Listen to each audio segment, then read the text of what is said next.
예, 축복 그러나 금이 간 축복, 축복 그러나 금이 간 축복이라는 제목으로 하나님 말씀 증거하도록 하겠습니다. 홍수가 끝났습니다. 이제 모두 방주 밖으로 나오게 되었습니다. 우리가 구원받기 위해서 방주가 꼭 필요한 것이죠. 그러나 거기에 계속 머무를 수만은 없는 것입니다. 나와야 할 때가 있다는 것입니다. 아기도 마찬가지죠. 엄마 뱃속에 있을 때 가장 안정적이고 또 생명의 필수적인 공급을 받습니다. 그러나 뱃속에만 있어서는 안 되겠죠. 나와야 되겠죠. 그걸 탄생이라고 그러고 생명이라고 그렇게 얘기한다는 것입니다. 이제 방주 밖에 나왔습니다. 방주 밖에 나왔을 때 노아가 직면했던 것은 뭐냐? 참혹함과 폐허였을 것입니다. 우리 옛말에 그런 말이 있잖아요. 불이 나면 남는 게 있지만 물난리 나면 남는 게 하나도 없다고. 그러니까 1년 동안 홍수가 있었으니 뭐가 남았겠습니까? 아무것도 없습니다. nothingness, 아무것도 없다. 그런 상황이 되었다는 것입니다. 근데 이 폐허 상황은 노아만 겪는 게 아니라 우리도 인생 살다 보면은 여러 차례 겪습니다. 이게 뭐 질병 때문에 죽을 위기에 처할 때도 있고, 사랑하는 사람과 이별할 때도 있고요. 경제적인 위기 때문에 어려울 수 있고, 뭐 살 집도 없고, 지금 뭐 전세집 나가라 그러는데 갈 데 없다 그런 분도 제가 들어봤어요. 그러니까 막막하고 또 가정이 깨져서 이혼 위기에 처해 있고, 그럴 때 느낌이 뭡니까? 암담하고 답답하고 답이 없죠. 막막하다. 이게 폐허 체험입니다. 이런 체험을 지금 노아가 하고 있다는 것입니다. 우리가 맨날 그 살피는 얘기가 있지 않습니까? 그 호레이쇼 스패포드라는 분이 있는데 부자고 유명 변호사고 또 의과대에서 법리학 교수로도 일했고 또 무디 목사님의 후원 회장이기도 했습니다. 1871년 시카고에 대화재가 났죠. 자기 재산 다 날렸습니다. 다 태워져 버렸어요. 1년 전에 아들이 또 죽었어요. 그러니까 힘든 마음 추스리려고 가족끼리 그 유럽 여행을 가기로 했습니다. 마지막 이제 힘 얻자고. 근데 마지막에 연락 와가지고 자기는 빠지고 아내와 네 딸이 배를 탔죠. 빌르드 아보르라는 배인데 이 배에 313명이 탔습니다. 근데 또 범선하고 충돌해가지고 침몰을 해버렸네요. 그래서 226명 죽고 87명 살았습니다. 살아남은 그 한 사람 가운데 아내가 있었어요. 아내가 살고, 그죠? 안나인데 안나가 살고, 안나인데 이름은 안나인데 애를 많이 낳았어요. 5명이나 낳았어요. 그죠? 안나. 그 네 딸은 죽었습니다. 네 딸은 죽었고, 그때 이제 영국 런던 가가지고 전보를 쳤죠. 얘는 전보잖아요. Save the Lone, 혼자 살았다. 그거 듣고 충격받았죠. 그래서 이제 배 타고 가는 길에 선장이 그러죠. 이 자리가 당시 내 딸이 죽은 자리입니다. 너무 괴롭더라는 거예요. 그래서 배에서 밤새 기도했답니다. 그리고 아침에 지은 찬양이 그게 413장 아니에요? 내 평생에 가는 길. 어떤 때는 순탄하여 늘 찬송할 때도 있지만 큰 풍파로 무섭고 어려울 때도 있다. 그러나 어떤 때가 온다 할지라도 내 영혼은 늘 편하다. 왜냐? 주님께서 함께 하시기 때문에. It is well with my soul. 주님이 함께 하시기 때문에. 이 스패포드 이분이 했던 게 뭐예요? 폐허 속에서 첫 번째 했던 게 예배죠. 그죠? 절실하게 기도하고 눈물의 찬송을 부르는 모습이 있더라는 것입니다. 이게 필요한 거죠. 노아도 이런 참혹한 가운데 놓여 있었습니다. 그때 그가 회복했던 게 뭐냐? 기도가 절실해졌고 눈물의 찬송이 있게 되더라는 것입니다. 우리나라도 이런 경험이 많았습니다. 전쟁 끝나고 난 다음에 다 폐허했잖아요. 우리나라 폐허에서 일어선 나라 아닙니까? 그때 교회부터 세우고 예배부터 드렸어요. 거기다가 또 뭐 일제 시대 때 뭐 어려움 당하지 않았습니까? 가난이 있었고 그때도 또 예배로부터 시작이 됐어요. 지금 전염병 시대 아닙니까? 어려움 당한 사람 되게 많이 있어요. 그렇죠? 노아의 이 심정일지도 몰라요. 폐허 속에 놓여 있을 때 그때 첫 번째 해야 될 일이 뭐냐? 그 예배로부터 풀어야 된다라는 것입니다. 오늘 8장인데 8장 20절과 21절 한번 읽겠습니다. 시작. 노아가 여호와께 제단을 쌓고 모든 정결한 짐승과 모든 정결한 새 중에서 제물을 취하여 번제로 제단에 드렸더니 여호와께서 그 향기를 받으시고 그 중심에 이르시되 내가 다시는 사람으로 말미암아 땅을 저주하지 아니하리니 이는 사람의 마음이 계획하는 바가 어려서부터 악함이라 내가 전에 행한 것 같이 모든 생물을 다시 멸하지 아니하리라. 우리가 간절히 예배하게 되면은 주님께서 만나 주십니다. 이게 되게 중요한 거고요. 또 예배는 하나님의 마음을 바꾸는 시간이에요. 내가 다시는 멸하지 않겠다. 마음을 바꾸고 또 예배는 우리의 운명을 바꿉니다. 죽음에서 생명으로 변화가 된다라는 것입니다. 또 예배는 인생을 역전시킵니다. 오늘 예배 잘 오셨습니다. 운명 바꾸는 시간이고요. 내 인생을 역전시키는 시간이고요. 하나님 마음을 돌이키는 시간이고요. 하나님이 만나 주시는 시간이라는 것입니다. 그래서 예배에서 모든 것들이 시작된다라는 거예요. 그래서 여러분들 폐허 속에 놓였을 때 항상 시작은 예배로부터 풀어야 된다. 그거 잊지 마십시오. 그 예배 드릴 때 어떤 일이 벌어지느냐? 그게 9장이에요. 첫 번째 내용은 뭐냐면 축복해 주신다는 거예요. 예배 드렸더니 폐허에서 하나님이 축복해 주시더라. 아무것도 없는 상태에서 하나님이 하늘 문을 여시고 채워 주시더라. 그 얘기죠. 그 약속이 뭐예요? 채워주신 축복이 생육하고 번성하고 충만하라. 1절입니다. 다 가시겠습니다. 시작. 하나님이 노아와 그 아들들에게 복을 주시며 그들에게 이르시되 생육하고 번성하여 땅에 충만하라. 생육이 뭐냐면 be fruitful. 그러니까 열매가 있기를, 결과가 있기를. 우리 아무것도 없잖아요. 그런데 거기에 열매가 있기를 원합니다. 결과가 있기를 원합니다. 그게 생육이에요. be fruitful. 열매가 넘쳐나기를. 그리고 and multiply. 우리 예수님 말씀하셨죠. 30배, 60배, 100배. 그죠? 이렇게 엄청나게 늘어나는 거. 그 다음에 마지막 내용이 뭐예요? Fill the earth. 이 땅 전체를 갖다 가득가득 채우라는 거예요. 흘러 넘칠 수 있도록. 그런 복을 주신다는 것입니다. 우리 백지죠. 아무것도 없죠. 폐허죠. 근데 예배 드리면 하나님께서 복 주시는데 어떤 복을 주시느냐? 결과 없는 사람에게 결과를 주신다는 거예요. Be fruitful. 그리고 맨날 그 자리에 머물러 있는 사람들에게 30배, 60배, 100배 and multiply. 막 곱하기 승법에 막 능력을 주신다는 거예요. 기하급수적으로. 그래서 어떤 일이 벌어져요? 결과적으로 fill the earth. 우리의 사역 모든 부분에 있어서 차고 넘치도록. 그죠? 이게 fill. 가득가득 채우는 일들이 벌어진다는 것입니다. 이게 하나님의 복이에요. 이런 복이 우리 교회와 여러분 가정과 여러분의 사업과 기업 가운데 넘쳐나기를 원합니다. 이게 예배드린 성도들에게 주시는 복이에요. 그러니까 예배드리지 않고 잘 되기를 원하는 것만큼 어리석은 게 없겠죠. 하나님께서 이게 축복해 주신다는 거예요. 하나님의 축복과 세상의 복의 차이점이 뭔지 아십니까? 세상 사람들도 뭐 복 받잖아요. 이렇게 뭐 돈도 생기고 그러지 않습니까? 근데 그들은 그릇이 변화되는 게 아니잖아요. 자기는 그대로예요. 그러니까 뭐가 더 생기면 옆에 쌓아두는 거예요. 잠깐 쌓아두는 거예요.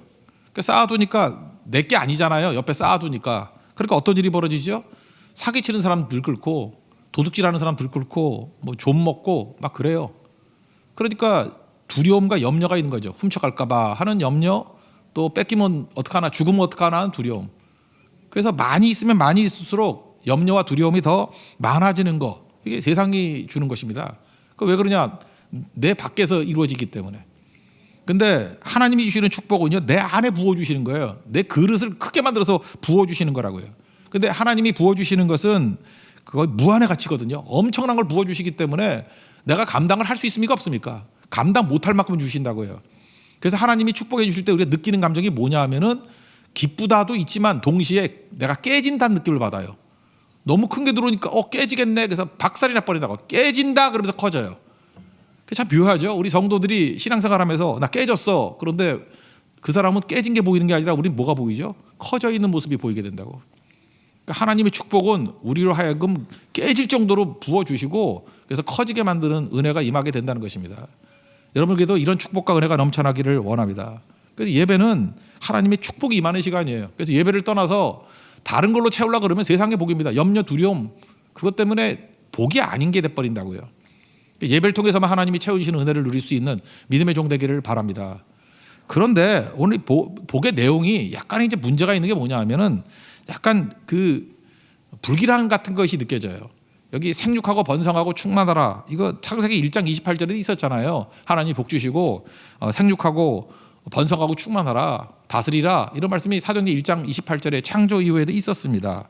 그런데 여기서 다시 이 복을 재확인해 주셨다라고 하는 안심도 되지만 동시에 불길한 게 있는데 2절을 한번 읽어보십시오. 이 축복이 축복인데 약간 금이 간 축복이라고요. 2절을 한번 읽겠습니다. 시작. 땅의 모든 짐승과 공중의 모든 새와 땅에 기는 모든 것과 바다의 모든 물고기가 너희를 두려워하며 너희를 무서워하리니 이것들은 너희의 손에 붙였음이니라. 뭔가 좀 이상하죠. 이제까지는 갈등이 없었어요. 그런데 홍수 이후에 생육하고 번성하고 충만할 때는 갈등이 있다라는 거예요. 갈등이 뭐예요? 동물과의 거리감. 요즘 동물들과 갈등이 있잖아요. 사자가 나타나면 전 피하죠. 가만히 있으면 물어 죽습니다. 그죠? 호랑이가 나타나면 옛날에 신했거든요. 에덴에서는. 왜냐하면 죽음이라는 게 없었기 때문에. 그런데 이제는 동물들하고도 이렇게 갈등 관계가 되게 되었다는 것입니다. 그런데 하나님께서 이 동물들에게 인간을 무서워하는 마음을 줬어요. 그래서 여러분 등치가 작더라도 우리가 호랑이가 우리를 보면은 덤빌 것 같죠. 우리가 뭐 해코지 하니까 덤빌라 그러지 호랑이가 인간을 무서워해요. 무서워하니까 안 내려오지. 우리 한국에는 없지만. 하나님께서 그런 마음을 주셨다는 거예요. 동물들한테 가서 물어봐요. 말을 못해도 그렇지. 세상에서 제일 무서운 게 뭐야? 인간 그래요. 그죠? 인간이 제일 무섭다고요. 하나님께 동물들에게 그런 인간을 무서워하는 마음을 주셨대요. 그래서 두려워하고 무서워하고 그러니까 거리감이 생기는 거죠. 그리고 동물들에게는 기회만 되면 또 동물성, 야만성 이런 게 생기게 되었다는 것입니다. 그러다 보니까 복은 주셨는데 이 복이 완전한 복이 아니라는 거예요. 약간은 좀 금이 간 복. 이게 완성이 언제 되죠? 예수님이 오셔서 통치하실 때 완성이 된다. 그래서 이사야서 11장 6절 보면은 이 동물들과의 화해가 이루어지는 모습들을 이렇게 묘사하잖아요. 이리가 어린 양과 함께 살며 11장 6절에 이사야서 어린 염소와 함께 누우며 송아지가 어린 사자와 살찐짐승이 함께 어린아이를 끌리며 뭐 암소와 곰이 함께 먹으며 뭐 이런 얘기가 쭉 나와요. 그러니까 이런 갈등이 예수님이 오셔서 예수님이 통치하실 때 천국에서 온전하게 된다 이런 말씀을 하고 있다라는 것입니다. 그래서 이때부터 뭐가 생겼어요? 죽음이 생기기 시작했다고. 왜냐하면 서로 잡아먹어야 되니까. 그래서 이때부터 육식이 허용이 됐습니다. 3절과 4절을 읽겠습니다. 시작. 모든 산 동물은 너희의 먹을 것이 될지라 채소같이 내가 이것을 다 너희에게 주노라. 그러나 고기를 그 생명되는 핏째 먹지 말지니라. 그러니까 최초의 음식은 뭐였냐 하면 식물이었어요. 식물. 여러분 그냥 대충 읽고 넘어갔겠지만 창세기 1장 29절 보면요. 인간에게 주어진 먹거리가 뭐냐 읽어드릴게요. 내가 온 지면에 씨 맺는 모든 채소. 우리 인간이 먹는 건 채소예요. 씨 맺는 채소. 씨 가진 열매 맺는 모든 나무 위에서 나오는 거 채소예요. 뭐 이런 거 먹어야 된다는 거예요. 너희에게 주노니 너희의 먹거리가 되리라. 인간은요 식물과 채소를 먹게 돼 있었어요. 30절 보면 동물도 마찬가지예요. 또 땅의 모든 짐승과 모든 새와 생명이 있어 땅에 기는 모든 것에게는 내가 푸른 풀을 먹을 거리로 주노니. 푸른 풀. 그러니까 모든 동물은 풀 먹고 살게 만들었다고요. 그래서 여러분들 지금 뭐 화석 연료 뭐 이런 거 많잖아요. 석탄이나 이런 거 볼 때 옛날에는 어마어마하게 그 식물이 있었다 그러죠. 지금의 식물의 한 4, 50배 정도가 있었대요. 그게 이렇게 눌리니까 석탄이 될 정도로 나오잖아요. 석유가 되고. 이게 보통 많아가지고 안 되는 거거든요. 왜냐하면 먹거리가 다 이런 거였기 때문에 이런 거 먹고 살았다라는 거예요. 근데 홍수 이후에 이제 식물만 먹던 인간에게도 허용을 하신 거죠. 육식을 허용했다는 것입니다. 허용했던 이유가 뭘까요? 일단 땅이 저주를 받았어요. 땅을 저주받아가지고 곡물의 한계, 농산물의 한계예요. 농산물 갖고 다 먹어 살 수 없는 것도 있고요. 또 하나는 죽음이 왔잖아요. 서로 죽이고 막 그러다 보니까 기왕 죽은 거 뭐 먹어도 되죠. 그래서 육식도 허용하는. 그래서 육식을 먹어야 된다가 아니라 육식도 먹을 수 있다예요. 허용. 지금도 마찬가지죠. 이런 거 가지고 어떤 사람들은 그래요. 뭐 채식만 해도 인간은 산다. 뭐 죽진 않겠죠. 콩 먹으면 또 단백질도 있고 그러다잖아요. 근데 하여튼 모든 병들 보면 다 육식에서부터 나오는 거 아시죠? 그 이유가 뭐냐면 이게 허용적인 축복이기 때문에 그래요. 고기를 먹는 게 복이 아니고 허용적인 복이에요. 최고의 복은 뭐냐? 하나님이 원래 인간을 만드실 때 디자인했던 모습은 채식하는 거. 그래서 누가 그러대요. 뭐 채식을 하면 생각보다 오래 산다고. 육식하기 때문에 생명이 자꾸만 줄어든다고. 뭐 반쯤은 맞다고 합시다. 그죠? 고기 좋아하시는 분들 괜히 기분 나쁘니까 드셔도 됩니다. 뭐 성경에서는 뭐 묻지 말고 먹어도 되는데 다만 천국에 빨리 가죠. 뭐 그거밖에 별 문제는 없다라는 거예요. 그래서 그레고리우스라는 사람이 그 새벽에도 제가 설명을 했죠. 탐식에 관한 5가지. 죄인은 먹는 데만 관심이 있다는 거예요. 그래서 먹는 거 너무 관심 갖는 게 하나님의 뜻은 아닌 것 같아요. 그죠? 먹는 거. 그래서 급하게 먹는 속식 이런 거 하지 말라 그러죠. 너무 급하게 먹으면 감사를 모른대요. 빨리 먹는 사람들이 감사가 없어요. 그리고 개걸스럽게 먹으면 탐식인데 배려가 없어요. 맛있는 거 지금만 먹잖아요. 옆에 있는 사람이 먹는지 안 먹는지 돌아보지도 않고. 감사 없음, 배려 없음. 그리고 지나치게 많이 먹는 과식. 과식은 뚱뚱해집니다. 비만, 뭐 좋을 거 하나도 없죠. 소화불량, 역류성 식도염. 까다롭게 먹는 미식. 이게 문제인데 요리사와 주인의 정신 건강을 해친대요. 그죠? 너무 까다롭게 먹으면. 그래서 미쳐 돌아가는 사람이 많은 겁니다. 그러니까 너무 이게 미식가도 좋은 거 아니에요. 그래서 호식이라 그러죠. 사치롭게 먹는 호식. 너무 이렇게 좋은 것만 먹잖아요. 여러분 거친 음식 안 먹고 여기 부자들 있잖아요. 부자들은 맨날 좋은 음식만 먹죠. 비싼 식당 가서 좋은 것만 먹죠. 그럼 어떤 일이 벌어지냐? 피 속에 요산이 쌓여가지고 통풍이 생긴대. 통풍이 뭐냐 하면요, 가우트라 그래가지고 이렇게 살짝 건들면 우리 아무것도 못 느끼잖아요. 뭐 느낍니까? 뭐 둔한 사람들 이렇게 건드려도 만지지도 모르잖아. 근데 통풍 있는 사람들이요 이렇게 스치기만 해도 면도칼로 베는 것 같대. 그래서 막 신경이 팍 내고 왜 건드려 막 이런 사람들 보면 통풍이에요. 그 통풍 병이라고. 왜 잘 먹어가지고 요산이 쌓여가지고 그런 일이 벌어져요. 그러니까 참 예민한 사람들을 보면 이게 뭐냐면 사실은 호의호식이라는 게 좋은 게 아니에요. 사람을 예민하게 만들어 버려요. 하나님께서 그런 걸로 기쁨이 있으니까 다른 걸로 고통을 주는 것 같아. 아니 스쳐가지고 아픈 사람이 누가 있어요? 근데 스쳐도 아프거든. 그거 왜 그래요? 그게 호의호식이에요. 호의호식. 그러니까 결국은 이렇게 살지 말라는 거죠. 초대교회 보십시오. 로마 시대 때입니다. 로마 시대 때 사람들은 호의호식했죠. 그래서 토하는 방이 있을 정도에서 먹고 토하고. 반면에 크리스찬들은 카타콤에서 금식하며 기도했습니다. 누가 더 건강했죠? 그때 얘기를 이렇게 얘기해요. 로마 사람들 꽉 찬 배, 텅 빈 영혼. 그죠? 그렇지만 성도들은 빈 배지만 꽉 찬 영혼이에요. 우리 성도들 마찬가지입니다. 예수 믿는 사람들은 너무 먹으려고 성기순례 다니듯이 이렇게 돌아다니는 거 안 좋은 것 같아요. 지난주에 어떤 성도 왜 안 왔냐 그랬더니 맛집 갔다가 안 왔더라고요. 내가 이게 딱 가슴에 걸리더라고요. 너 그러다 통풍 온다. 내가 그랬지. OMF라는 선교회 있죠. OMF 선교회 가보면은 이 OMF 선교사님들 그 옛날에 그 허드슨 테일러가 만든 거 있잖아요. 차이나 인랜드 미션. 그게 이제 이름 바뀌어가지고 OMF인데 중국 공산화 되고 난 다음에 이분들 집에 가면요 어느 집에 가든지 식단이 비슷해요. 이유가 뭐냐 하면 선교사님들에게 식비를 한정 지어줬어요. 그러니까 전 세계 어딜 가든 식비가 비슷해요. 그러니까 식사비가 비슷하니까 먹는 것도 비슷하죠. 그 액수 갖고 먹을 게 뻔하죠. 그래서 비슷비슷하다고. 그런데 그들은 이렇게 먹는 데는 검소하게 있지만 사역은 싱싱하게 하잖아요. 얼마나 강력하게 하는지를 몰라요. 마태복음 6장에 예수님 말씀하시잖아요. 31절에 무엇을 먹을까, 무엇을 마실까, 무엇을 입을까 이런 거 하지 말라고. 다 이방인들이 구하는 거라고. 그의 나라와 그의 의를 구하라. 하나님의 공의를 구하라. 그게 성도의 모습이라는 것입니다. 그래서 육식은 허용됐어요. 이거 복이라면 복인데 약간 제한된 복이라고 볼 수 있죠. 금이 간 축복이다. 그 다음에 또 하나 피채 먹지 말라는 얘기가 나오잖아요. 이건 살인하지 말라. 피가 있으니까. 왜 살인하지 말라는 얘기가. 이건 사랑하는 거거든요. 우리를 보호해 주는 거. 사람들이 마음대로 죽이지 못하도록 죽이면 죽여버리라는 거예요. 우리가 살인하고 싶더라도 못하는 이유가 뭐예요? 내가 죽을까 봐, 내가 감옥 갈까 봐 못하는 거잖아요. 하나님께 보호해 주시는 장치도 마련해 놨다라는 것입니다. 그래서 하나님이 복 주신 거예요. 예배드리면 복 주시는 거예요. 근데 그 복은 금이 간 복, 제한적인 복이다.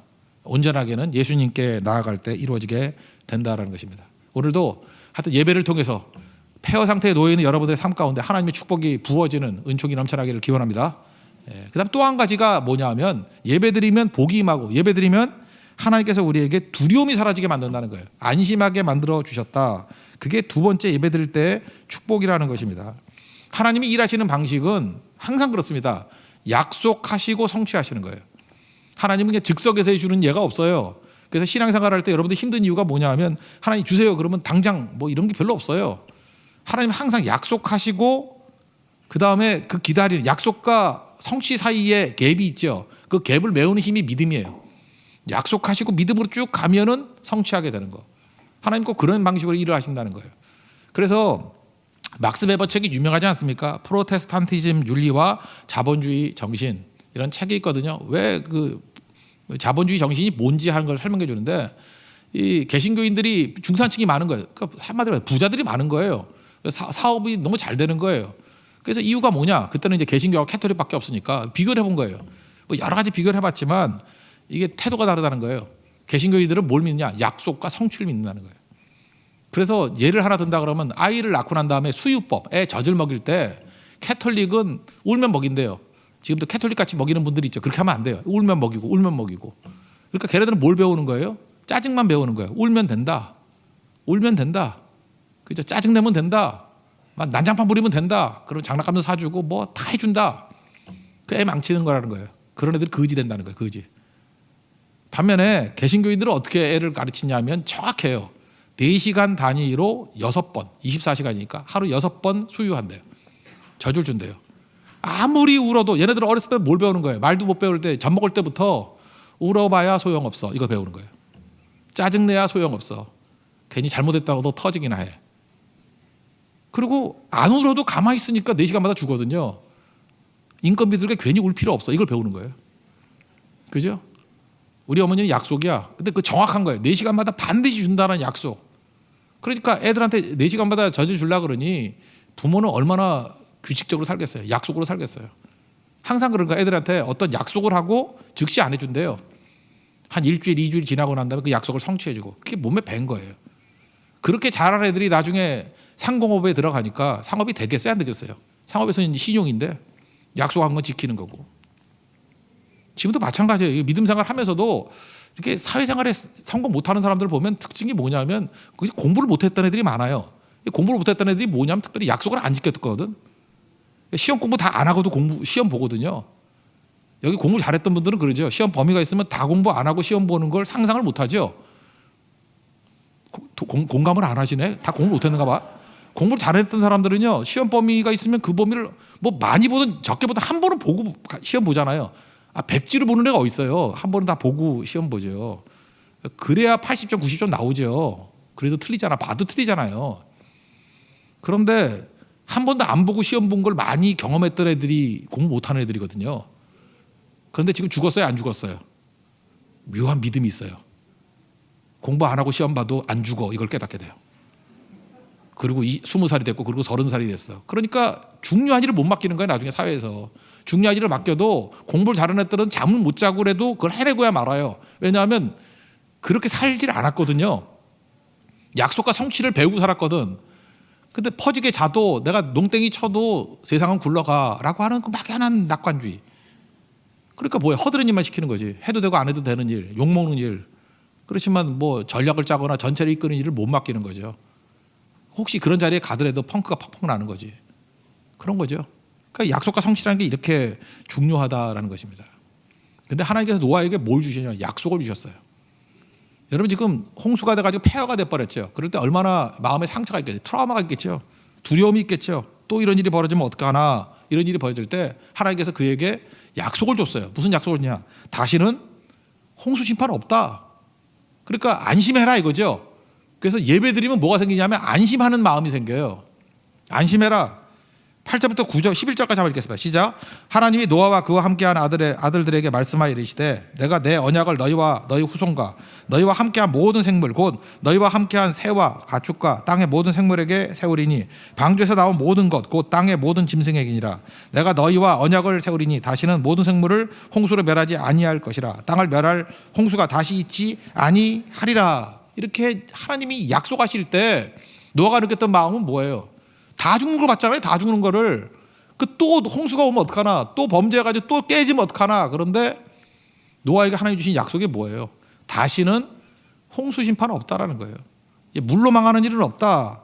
내가 너 도와준다. 지켜준다. 다시는 홍수 심판 없다. 지금 노아의 마음 가운데 이 두려운 감정을 사라지게 만들었다는 것입니다. 그 속에 있는 트라우마가 사라지게 만들었다는 거예요. 그래서 여러분 예배 없이 사는 사람들을 보면요. 아무리 승승장구해도 두려움이 있어요. 두려움이. 한 3일 전쯤인가 제가 신문기사를 보니까 그 연예인 가운데 이거 이름 얘기해도 되겠죠. 정형돈 씨라고 뭐 개그맨인가 있잖아요. 정형돈 이렇게 개그맨인가 약간 찌다만 분이잖아요. 그런 분. 불안장애로 방송을 못했다라고 하는 안타까운 소식이 있더라고요. 근데 이상하잖아요. 그 사람 잘 나가는 사람인데 내가 알기로는 뭐 잘 보진 않지만 그래도 뭐 잘 나가는 것 같은데. 근데 그래서 기사를 읽어봤어요. 읽어봤더니 내용이 이거예요. 항상 마음에 불안증이 있다는 거예요. 인기를 잃어버리면 어떡하나. 지금 인기가 좋은데 인기를 잃어버리면 어떡하나. 나는 유재석에 비해서 실력도 없는데 이렇게 버티는 게 어떡하나. 걔는 실력이 있고 남들은 잘 돼 보이는 거예요. 나는 실력도 없는데 너무 잘 되는 거예요. 그래서 항상 미천이 드러나면 어떻게 하나. 이런 불안감이 있더라는 거예요. 그리고 자기가 얘기했대요. 나는 지금 능력 밖에 너무 잘 나가고 있다고. 그래서 불안하다고. 여러분들 잘 안 돼도 불안한 것 같이 보이지만요. 이렇게 잘 돼도 불안한 거예요. 왜 잘 돼도 불안하냐면은 이게 사라지면 어떡하나 그러는 거죠. 그 똑같은 얘기가 있어요. 여러분 부자들은 편할 것 같죠. 부자들은 무슨 불안인지 알아요? 하나님 없는 부자는요. 이러다가 재산 다 날아가면 어떡하나 이 생각이에요. 지금 건강하죠. 이게 맨날 그 빌빌대는 성도들도 아파가지고 맨날 그 뭐 약 먹으면서 와가지고 예배드리면서도 평안한 분이 있는 반면에 종합진단하면 아무 병도 없어. 진짜 아무 병도 없어. 근데 밤낮 근심에 쌓여가지고 약 40알씩 먹고 그런 분들이 있어요. 그죠? 그 왜 그래요? 이거 이러다 죽는 거 아니냐? 항상 누가 암 걸렸다 그러면 내가 안 걸리는 거 아니냐? 누가 뭐 공황장 그러면 내가 공황장애 걸리는 거 아니냐? 맨날 이렇게 두려워하는 거예요. 왜 그래? 하나님이 없기 때문에. 하나님 없이 자기가 자기 인생을 지키려고 그러니 얼마나 맨날 그냥 유튜브에서 찾아보는 거면 건강 관련 지식만 찾아보고 맨날 불안에 떨고 두려움에 떨고 그러고 살아간다라는 거예요. 노아는 그럴 만한 사람이었어요. 그럴 만한 사람. 어려운 가운데 놓여 있는 사람이었는데 하나님 안심시켜 주잖아요. 그런 재앙 없어. 홍수 재앙 없어. 내가 너 붙들어 줄게. 그런 거죠. 그러므로 여러분 삶 가운데 지금 혹시 예배드리는 성도 가운데 두려움이 있는 분들이 있습니까? 내가 두렵고 불안해 막 이런 사람이지. 두렵고 불안해. 그러면 이거요 정신과 치료받는다고 되는 것도 아니고 약 먹는다고 되는 것도 아니에요. 진짜는 뭔지 알아요? 두려움을 이기는 최고의 능력은 약속 붙드는 거예요. 약속. 하나님 약속을 붙들면 두려움 사라져요. 예배 시간에 약속 붙들죠. 그때부터 두려움이 사라져요. 제가 아는 성도는 그런 분이 있어요.